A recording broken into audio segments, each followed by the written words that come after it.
ont régulièrement cédé à la propagande de Paul Kagame. Il n'est donc pas étonnant que ce dernier se sente aujourd'hui tout permis.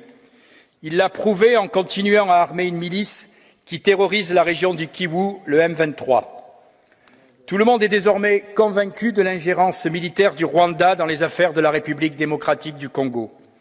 L'Union européenne, la France et d'autres puissances ont exigé que M. Kagame cesse enfin sa politique hostile. La terreur devant le groupe M23 provoque des déplacements de population massifs. 5 millions de Congolais ont déjà quitté la zone depuis 10 ans.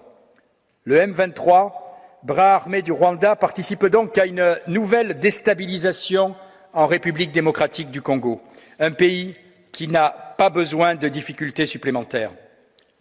L'Organisation des Nations Unies est présente dans le pays depuis des dizaines d'années. La guerre à l'est de la République démocratique du Congo n'a pourtant jamais cessé.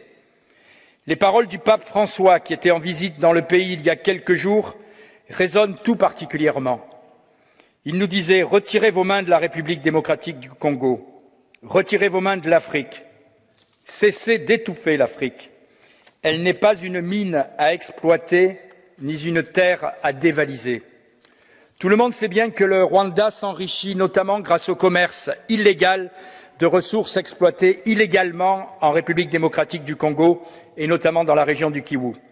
Ainsi, nous voyons bien que sans une pression internationale forte exercée sur le Rwanda, celui-ci ne cessera absolument pas de participer à la déstabilisation de l'Est de la République démocratique du Congo.